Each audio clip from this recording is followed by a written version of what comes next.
Sun De Wang hurriedly said, "Have you not seen that Isabella has such a great friend? If we neglect others, what if they blame him? Blame it on us."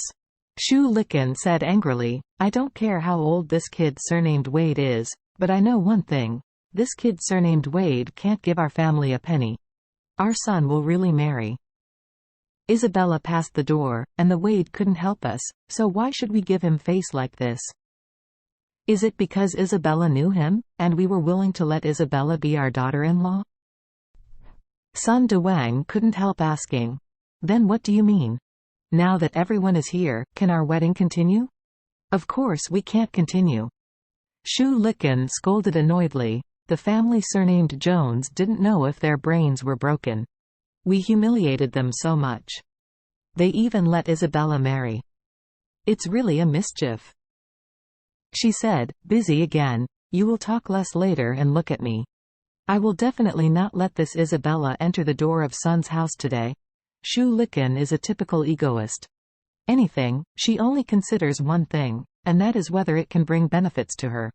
If it can bring benefits to her, even if it is a garbage picker on the side of the road, she will greet them with a smile and make a full gesture. But if she can't bring her benefits, even if she is the President of the United States, she won't bother to pay attention. So even if Charlie and his wife drove a luxury car worth more than 100 million to send off Isabella, Shu Liken still did not change her opinion of Isabella. She knows that these things of face are imaginary, and only the benefits that can be obtained are real. What if Isabella knows rich friends? Can this money give her a point? Can she take care of business? Can she take the house to the next level? If she can, then she will naturally treat her with a nice face, and even offer as an aunt. There is no problem. But if you can't, you still won't be able to enter the gate of my son's house today.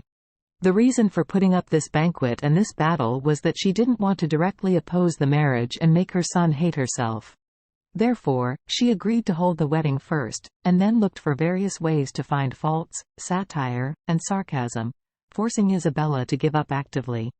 The son can't blame her in this case. Now, she have plenty of reasons to trouble Isabella. The biggest reason is, since today is the wedding, why didn't her parents come? So she walked up to Isabella and said coldly, "Isabella, where are your parents? Why didn't they come?" Isabella hurriedly said, "Auntie, my parents, they..."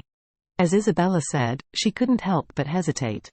In fact, she knew very well in her heart that she was married today, but her parents did not show up. This is indeed unreasonable. And now the future mother-in-law asked her this question. She didn't know how to answer it. Seeing Isabella not speaking, Shu Liken yelled coldly, "Oh, Isabella, you are still big enough. I know a few wealthy friends, but my future mother-in-law is not in my eyes. I will talk to you. You just ignore it, don't you?" Isabella hurriedly waved her hand and explained respectfully, "Auntie, it is true that my parents are a little unhappy, so they may not be here today. Please forgive me."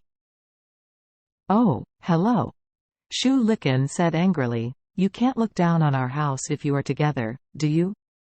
Your parents are really interesting. They don't even show up when their daughter gets married.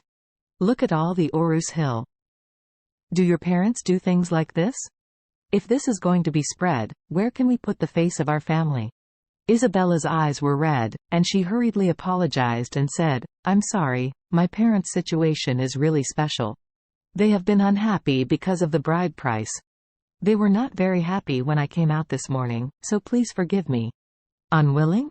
Shu Liken twisted her eyebrows when she heard this, and suddenly shouted, "It's really unreasonable. What are the conditions in your family?" "What are the conditions in our family? You're married to our family, then you have climbed a ladder. Not happy yet? Why? Can't you look at our house? If you don't look at our house, then simply stop here and you don't need to marry over."